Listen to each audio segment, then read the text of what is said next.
birokrasi kita masih korup, birokrasi kita masih lamban, pelayanan publik sangat buruk, ya, itu gampang lah ya dilihat itu. Kita harus ada yang ngambil inisiatif. Baru kita bunga di apa yang Pak Dokter nih, ya. Saya hanya menambah saja. Bagaimana mungkin kita bisa mencapai Indonesia emas itu? Kalau biaya pendidikan itu hanya bisa dirasakan oleh orang-orang kaya, kaum oligark itu misalnya. Ini berbahaya. Ingat betul, ada 3 landasan yang tadi disebut parameter itu. 1, landasan ideal Pancasila. Ingat saya kan? Landasan konstitusional Undang-Undang Dasar 45. Landasan operasional itu GBHN. Sekarang nggak ada. Kalau ngomong parameter, apa parameternya ini? Nggak ada.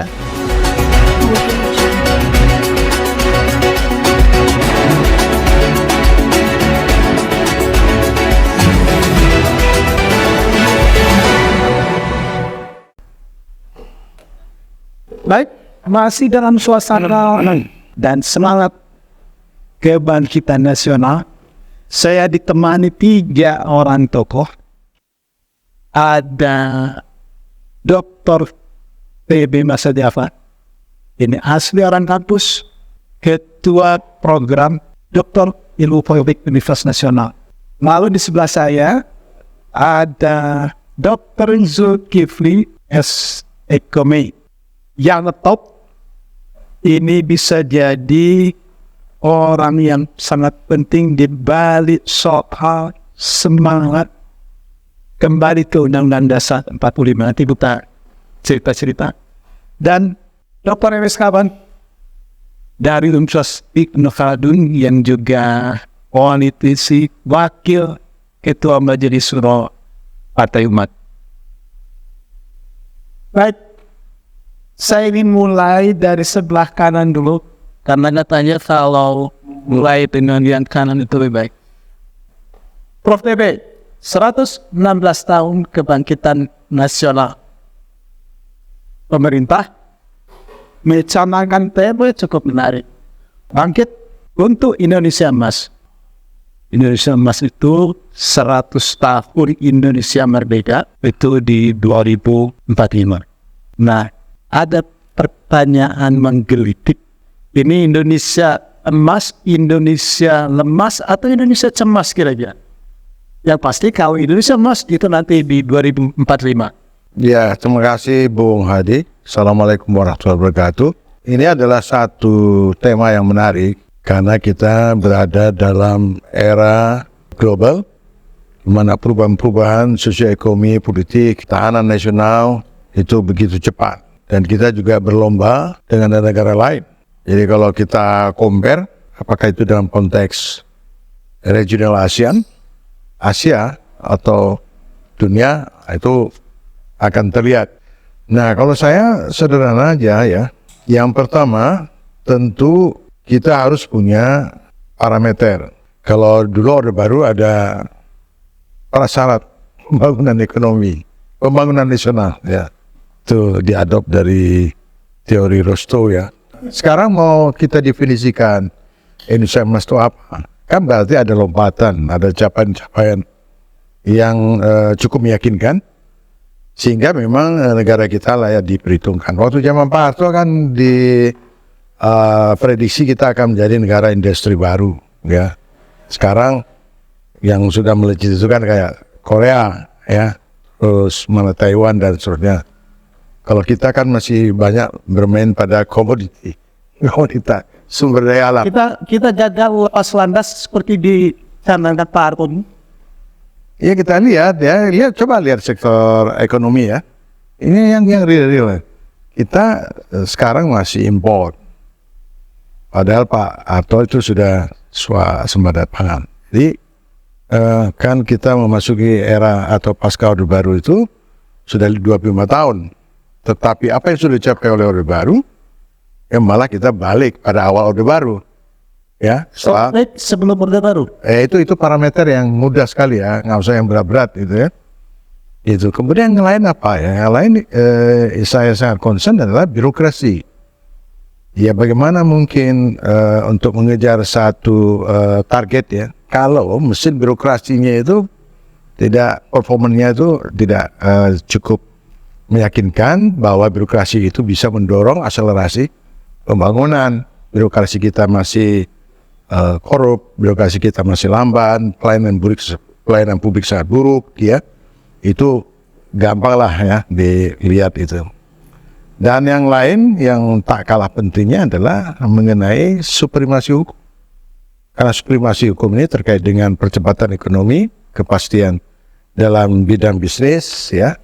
Supremasi hukum ini apalagi ya dalam konteks demokrasi, juga dalam konteks hak-hak warga negara, kepastian hukum itu sendiri. Nah, ini pada indikator-indikator yang sangat mudah, dan yang sangat menyedihkan apa? Ini saya melompat. Faktanya kita masih banyak itu jumlah penduduk kemiskinan. Ada yang mengatakan 30%, bahkan ya, beberapa ekonom malah mengatakan sudah di atas 100 juta. Ya, indikatornya banyak. Bagaimana kita lihat menjelang pilpres kemarin lah ya. Jadi isu politik itu tidak menyentuh pada problematik yang tantangan ke depan, tapi kembali lagi pada soal subsisten ya. Apa itu soal banyak yang susah dapat sembako. Tadi ada pernyataan yang menarik tadi. Lebih buruk atau kembali lagi ke awal Orde Baru. Jadi suasana ya lihat aja orang ngantri beras itu apa maknanya? Negara ini kita lihat itu zaman saya tidak mau ini fakta. Pak Kawan setuju nggak? Lebih buruk suasana sekarang ini dari zaman Orde Baru atau setidak-tidaknya kita kembali ke awal Orde Baru? Ada orang ngantri beras dan sebagainya, setuju? Ya, jadi saya kira saya catat, ya saya kasih catatan dari apa yang disampaikan oleh Profesor TB tadi. Kita harus lihat apa yang menjadi tolok ukur, apa yang menjadi parameter. Nah, kalau bertitik tolak dari bahasa konstitusi, kita lihatlah bahasa pembukaan Undang-Undang Dasar, ya, kemudian isi, ya, jadi karena ini ada Prof. Dr. Zul, ya, kita pakailah isi dari undang-undang yang ini ada dua Pak Kawan, ada Undang-Undang Dasar 45 asli. ya, jadi gini, saya catat ya, jadi kita lihat parameter ya, saya mau lihat dari segi amanat pembukaan Undang-Undang Dasar 45 yang belum berubah. Kemudian isi pasal-pasal dari Undang-Undang Dasar yang palsu, betul. Nah, itu juga walaupun itu palsu, tapi kan itu diakui. Tapi itu saat terlaku. Nah, itu kan, jadi bertitik tolak dari indikator-indikator gitu. Apakah, gitu, contoh yang paling sederhana tentang seluruh sumber daya, ya, dikuasai oleh negara untuk sebesar-besar kemakmuran rakyat. Pertanyaannya, sesuai dengan yang diminta Profesor TB tadi, untuk konteks Indonesia hari ini, betulkah rakyat itu berdaulat secara ekonomi? Betul. Ya, apakah rakyat itu betul-betul berdaulat secara ekonomi, dan kemudian dari segi tingkat pendapatan per kapita masyarakat, kalau ditemakan emas, saya berpendapat sebelum per kapita Indonesia tembus di angka katakanlah per kapita itu kira-kira 10 juta rupiah rata-rata per bulan, saya pikir Indonesia lemas. Masih Indonesia belum bisa jadi Indonesia emas ya loh. Masih Indonesia lemas ya. Karena ini menyangkut daya beli, ya, menyangkut daya beli, biaya-biaya hidup masyarakat itu, ya. Nah, jadi saya betul-betul pemersaan dengan bahasa Profesor tadi itu indikator. Nah, indikator apa yang mau kita pakai? Nah, kalau Undang-Undang Dasar 45 mukadimah jelas, ya, cerita tentang keadilan sosial, cerita tentang pencerdasan, cerita tentang amanat tentang tidak boleh ada penjajahan cara berpikir, penjajahan dari kemerdekaan hidup bersosial, di mana undang-undang banyak dibuat untuk nangkap-nangkapin orang misalnya. Nah, apakah itu? Nah, itu tuh saya. Jadi kalau parameternya berdasarkan konstitusi Undang-Undang Dasar 45 yang belum dirubah-rubah, Anda menyatakan kita belum bangkit, begitu? Belum, jauh. Masih jauh ya? Sangat jauh. Ya, karena pola-pola yang dibuat oleh penjajahan itu masih kita teruskan hari ini. Itu loh. Jadi kalau kita mau betul-betul menuju emas tadi itu, empower ekonomi itu untuk rakyat harus nomor satu, harus ke depannya. Jadi walaupun kita sudah merdeka sekian puluh tahun, tapi kan cara-cara penjajahan itu kan masih dilanjutkan. Jadi ketimpangan pemilikan saya. Dan Rio, gimana nih? Tadi disinggung-singgung soal Undang-Undang Dasar 45 yang belum dirubah-rubah. Anda kan tokoh di Bali, bahkan sempat masuk ke pengadilan ya, selain dilaporkan ke Barreskrim. Katanya ada Undang-Undang Dasar 45 palsu, tapi apa boleh buat yang palsu itu yang berlaku sekarang? Ya, jadi saya ada dua tokoh yang dua-duanya menyebut tentang parameter. Saya harus secara pakai pendekatan kedokteran ini. Kalau saya ada di UGD, ada pasien datang, saya tidak mau lihat lagi ini apa penyebabnya dia masuk UGD, tapi harus saya tangani saat itu. Menyangkut undang-undang dasar yang asli dan yang palsu itu. De jure, undang-undang dasar 45 yang asli itu tidak pernah ada produk hukum yang mencabutnya. Tapi de facto, undang-undang dasar 45 yang saya sebut palsu itu diberlakukan. Gitu kan? Nah, sekarang kita lihat dua titik temu dari dua undang-undang dasar itu adalah pembukaan seperti Bang Gaban sampaikan tadi, pembukaan. Nah, itu harus itu. Dan sekarang kita ini, jadi saya ingat masa kecil saya itu, kalau jatuh dari meja, yang dipukul itu mejanya. Bukan kita dikasih tahu, kamu jangan naik meja, nanti kalau jatuh sakit. Karena kita itu yang membuat kita selalu mencari kambing hitam. Kita mungkin sering dengar ini sekarang, kegagalan-kegagalan ini yang sekarang terjadi ini selalu dikaitkan, wah kembali ke Orde Baru, kembali ke Orde Baru. Padahal kalau kita kembali ke Orde Baru itu, kita lihat positifnya apa? Waktu itu ada penataran P4, saya ingat betul, ada 3 landasan yang tadi disebut parameter itu. 1, landasan ideal Pancasila, ingat saya kan? Landasan konstitusional, Undang-Undang Dasar 45. Landasan operasional itu GBHN. Sekarang nggak ada. Kalau ngomong parameter, apa parameternya ini? Nggak ada. GBHN dihapus. Kalau begitu Pak Jokowi juga susah juga kalau disebut dia gagal atau tidak, orang nggak jelas parameter. Nggak jelas parameternya. Misalnya ini, saya langsung aja yang jadi tren ini sekarang tentang IKN, ya, ibu kota negara apa itu, Nusantara itu IKN, saya nggak tahu sih katanya. Ibu kota negara. Ibu kota negara. Waktu kampanye kan nggak ada parameter, nggak ada tuh disebut IKN tuh, nggak ada. Tiba-tiba muncul ide itu belakangan. Nah, untuk melegitimasi ide itu ditariklah ke zaman Bung Karno. Kita biasa begitu, nggak jujur. Nah, satu hal tentang Undang-Undang Dasar itu, kita ini tidak di ruang hampa, kita ada di pergaulan internasional. Tapi kita harus jujur bahwa selama ini kita tidak pernah jadi subjek. Zaman Pak Harto sudah dibilang kita jadi macan Asia, sudah mulai jadi subjek. Sekarang jadi objek lagi. Bahkan Undang-Undang Dasar ini kalau kita mau jujur, yang melakukan bukan anak bangsa, bukan kita. Ada data-datanya bahwa ini intervensi dari luar.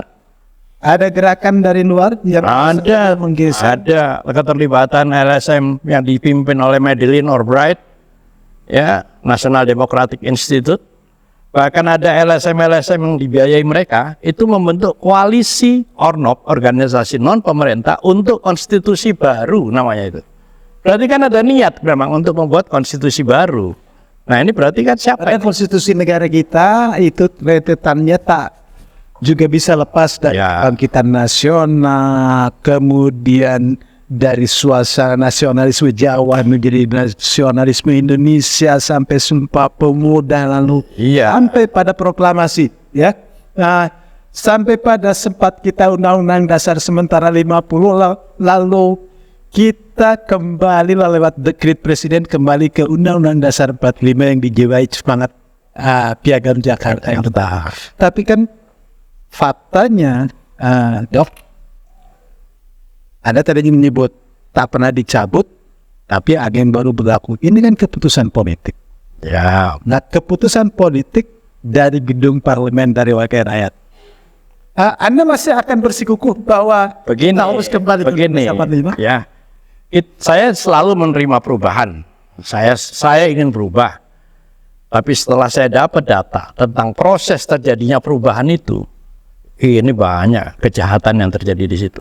Tidak ada naskah akademik, bahkan pelakunya, salah satu pelaku ya, yang kebetulan menjabat Gubernur Jawa Timur, lagi viral ini, mengatakan bahwa perubahan itu juga tanpa naskah akademik.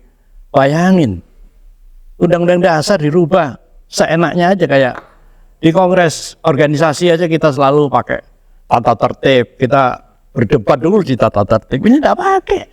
Ya main-main ini kan, itu yang saya persoalkan, bukan persoalan ini keputusan politik. Ya pembenaran boleh aja dilakukan, tapi nyatanya saya punya data ini. Sebentar. Dari kacamata ilmu politik, Prof, Ya. ini gimana? Dan Dasar 45 itu kan keputusan politik. Dalam menurut ini ada beberapa hal yang janggal apa dan sebagainya sehingga dia mengajukan gugatan. Kalau dari kacamata ilmu politik ini gimana, Prof? Kan ini keputusan politik, apapun ceritanya ini keputusan politik yang akhirnya mengikat kita semua. Ya, tapi jangan lupa, keputusan politik itu yang menyangkut konstitusi. Konstitusi itu kan dia mencerminkan satu, ya, tentang cita-cita yang dimuat dalam pembukaan Dasar 45, latar belakang, kan banyak itu ya. Itu adalah cita-cita yang paling tinggi yang ingin diraih. Baru batang tubuhnya itu adalah bagaimana breakdown. Nah, ini kita masih ada kaitannya. Bagaimana kemudian menurunkan prinsip-prinsip konstitusi itu, baik yang ada dalam pembukaan maupun yang ada dalam batang tubuh, kepada secara operasional. Ya, itu namanya indikator. Nah, kalau waktu zaman Orde Baru, itu namanya GBHN. Dia sudah tentukan berapa pertumbuhan, lapangan kerja, kemudian kapan sektor ekonomi itu tumbuh ya, terutama sektor pertanian dengan sektor industri, itu kan jelas, ya. Nah, kalau sekarang kan tidak jelas. Jadi proses politik itu, ya Anda kan bilang tadi, proses dan keputusan politik itu dia tidak berpijak pada kaidah-kaidah yang benar. Maksudnya benar apa? Kalau merancang konstitusi itu bukan persoalan yang secara centang perenang. Kalau kita lihat perdebatan konstitusi itu kan panjang sekali. Ya, ini ngerubahnya coba berapa lama? Ya, berapa kali amandemen itu. Dan baru sekarang kita lihat implikasinya apa. Termasuk tadi pada menurunkan pada ukuran-ukurannya. Termasuk tadi Pak Kaban yang paling jelas ya. Bagaimana pengelolaan sumber daya alam? Itu yang paling sederhana, bahwa kesejahteraan umum, ya kan, pada pembukaan, kemudian turunkan bagaimana mengelola sumber daya alam, ya, itu sebagai resources. Untuk apa? Untuk kesejahteraan. Nah, kapan Indonesia sejahtera? Ya, kita mencoba menghubungkan pada Indonesia emas.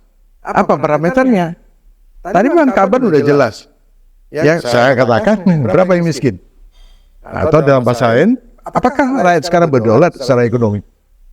Ya, apakah rakyat kita daya belinya makin lama makin benar gitu, makin naik? Apakah rakyat kita kepemilikan ya aset utama tanah itu semakin susah atau semakin sesuatu yang kalau dulu kan ada guidance, ada GBHN, sekarang ini kan nggak ada gitu. Tadi sempat disinggung juga sama salah satu kelemahannya dari konstitusi. Oh ini sangat serius, makanya kalau kita lihat ya, ini kadang-kadang tidak semua yang dihasilkan oleh Orde Baru itu buruk. Ini ada konstitusi, tadi sudah ada Pancasila ya, kemudian ada konstitusi, kemudian ada GBHN. Ini sebenarnya bisa bagaimana kita bisa melakukan satu cross check.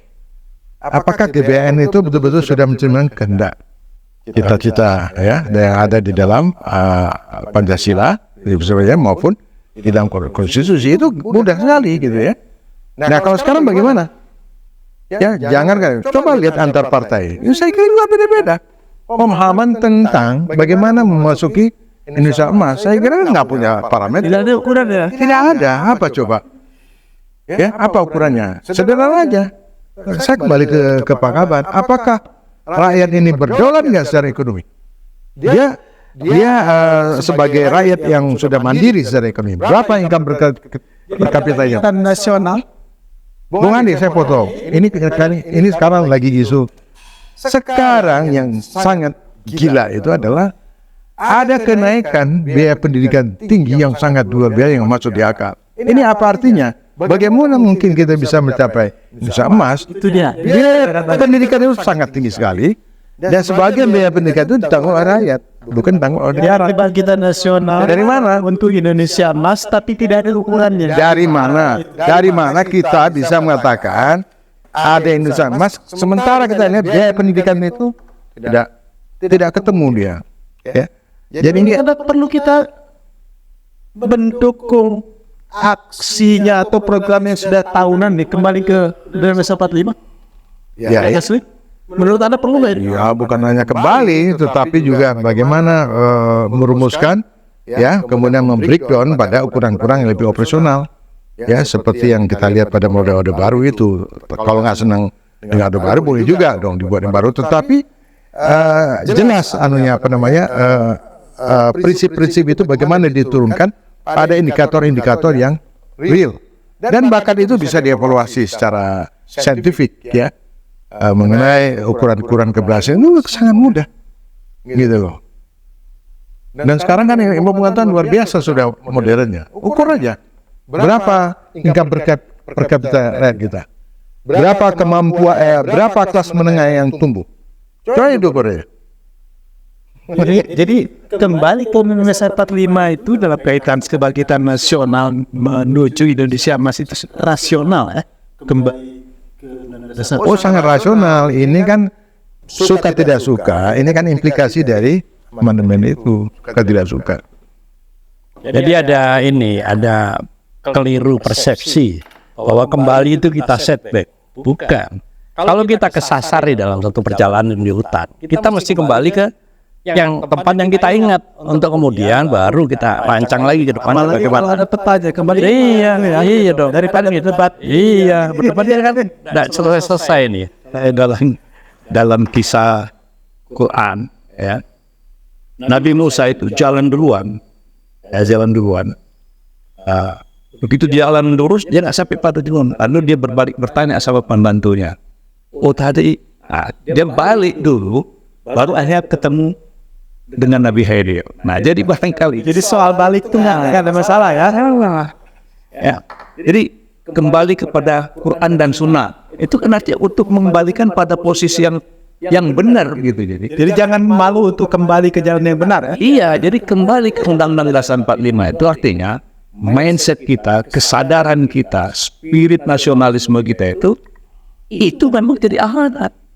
Itu amanat itu yang harus kita kerjakan. Maka saya bilang tadi, saya berikan catatan tadi kata-kata parameter itu.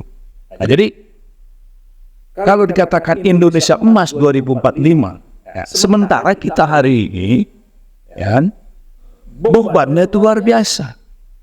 Per kapita income kita baru sekitar 3.000. Nah, bisa nggak 2045 itu tembus di angka 6.000, 7.000? Kalau nggak lemas. Kita rakyat jadi cemas. Itu. Dr. Jo, kelihatannya ini para tokoh kita malam ini sudah kompak, perlu kembali ke Undang-Undang Dasar 45 yang asli.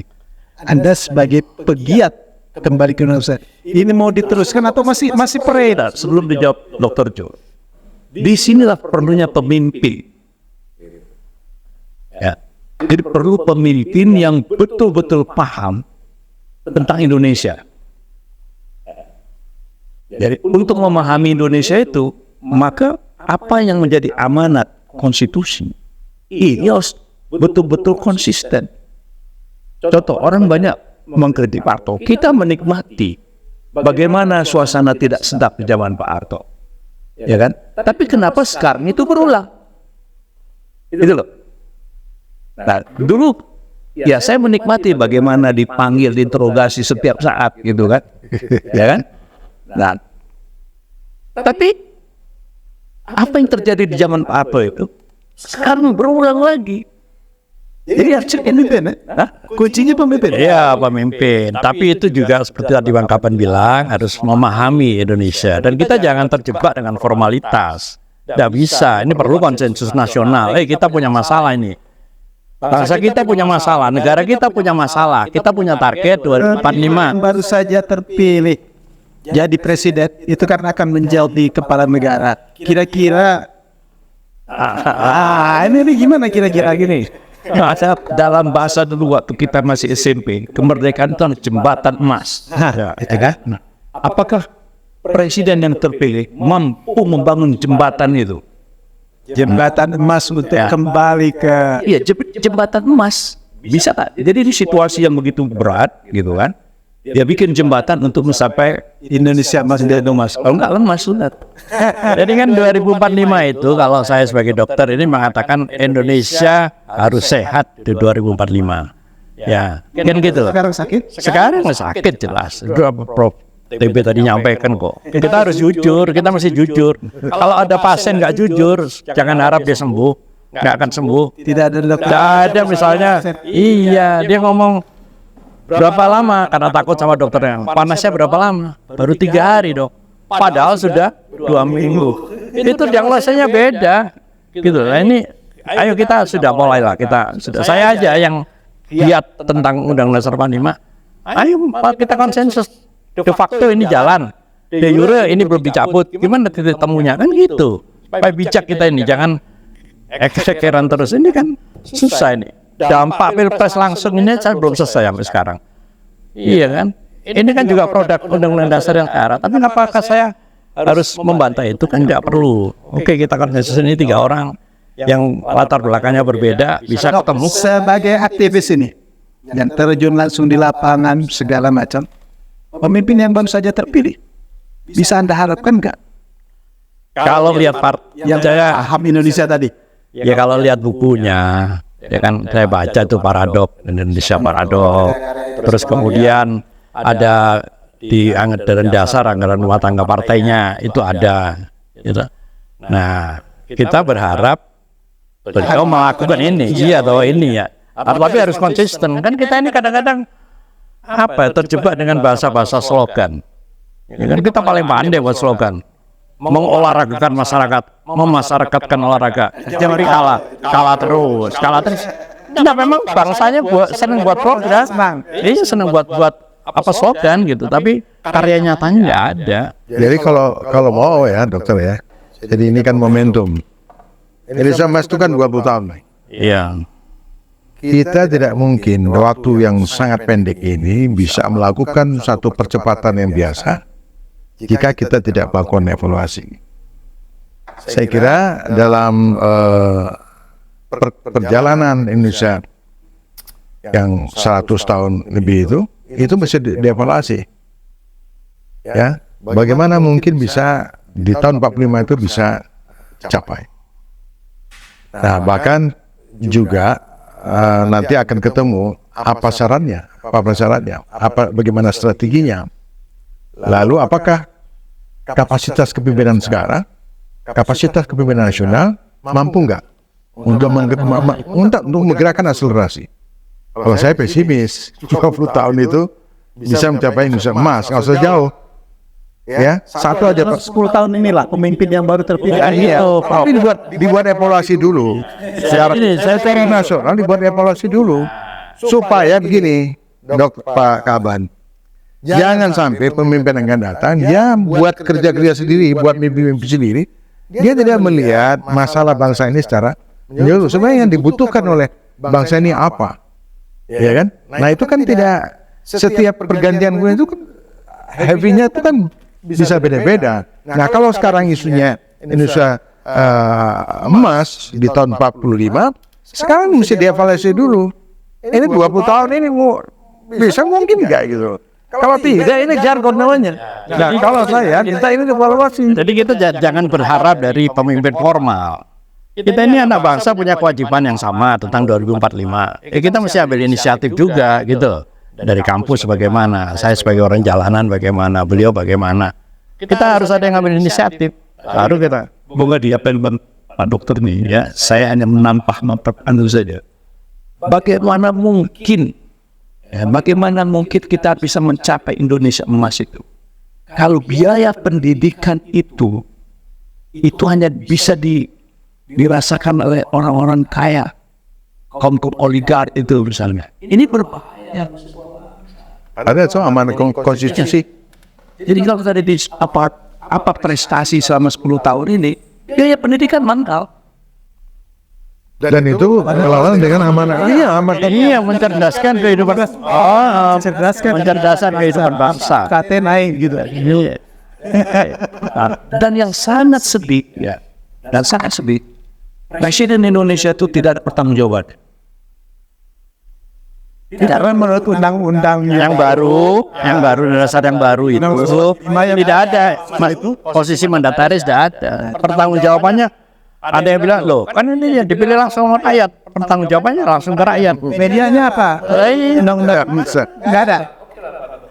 Bahwasanya itu pertanggungjawaban rakyat, tapi rakyat tidak bisa menggugat. Iya, tidak bisa. Gitu. Jadi ini menurut saya berbahaya. Jadi Presiden Indonesia itu kalau tidak ada pertanggungjawabannya kepada rakyat secara resmi, waktu dan itu tidak diatur oleh konstitusi kita. Tidak ada. Ya, namanya pun kata Pak Dokter palsu. Jadi pilihannya Dok, ini dalam soal menuju Indonesia emas ini kita tinggal memilih aja mau undang-undang dasar atau yang KW, kelas-kelas KW. Bukan begitu, persoalannya kan gini, kita ini harus mulai jujur pada diri kita sendiri. Yang berbuat salah juga mengatakan ya sudahlah, saya salah ini, saya keliru, saya khilaf demi bangsa, udah terserah. Ayo kita runding. Namanya juga musyawarah untuk mufakat ada di sila keempat loh. Iya kan? Itu meninggalkan konsep-konsep ya jadi landasan ideal kita ini, musyawarah ditinggalkan, semua hitung-hitungan, yang menang yang mayoritas. Kan semua dipabrikasi bisa. Tercerabut dari akar. Iya, itu persoalan aman di situ. Baik, kita ini terus bergulir waktu ya. Saya ingin closing statement kaitannya kebangkitan nasional. Ya, mudah-mudahan ini hari kebangkitan nasional, bukan hari kesakitan nasional, Dok. Ya. Hari kebangkitan nasional untuk Indonesia emas. Saya ingin clue yang paling penting. Silakan. Ya, mari kita bersatu untuk bangkit, bergerak, atau punah sebagai bangsa. Itu aja. Kalau kita tidak mau bersatu, tidak mau bangkit, tidak mau bergerak, ya sudah. Jangan menyesal kalau kita punah sebagai bangsa. Itu aja. Itu saja ya. Pak Kabat? Ya, saya mengajak seluruh komponen bangsa yang kembali kepada amanat konstitusi kita agar keberkahan dan rahmat Allah yang Maha Kuasa itu selalu menyertai bangsa ini. Maka negara kita ini untuk menuju kebangkitannya adalah negara kesatuan Republik Indonesia konsisten berdasarkan ketuhanan yang lain. Ya, Ya, sudah saatnya politik kebangsaan ini dia harus masuk kepada dimensi-dimensi rasional.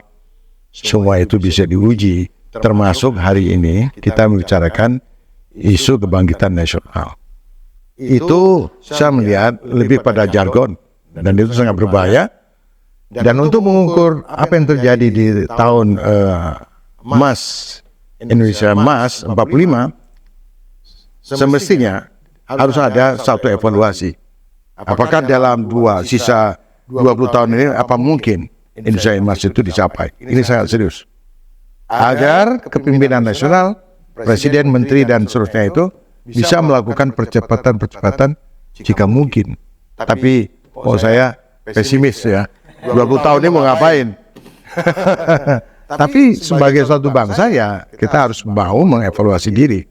Dalam teori pembangunan politik itu, proses pembangunan itu bisa maju 3 langkah, bisa juga mundur 1 langkah atau 2 langkah. Tapi dia mundur 1-2 langkah itu kemudian untuk maju 4 langkah, 5 langkah ke depan. Oleh karena itu saya kira kembali kepada konstitusi itu dalam rangka itu agar dia bisa menggait ya proses kehidupan berbangsa dan tata negara kita yang lebih baik.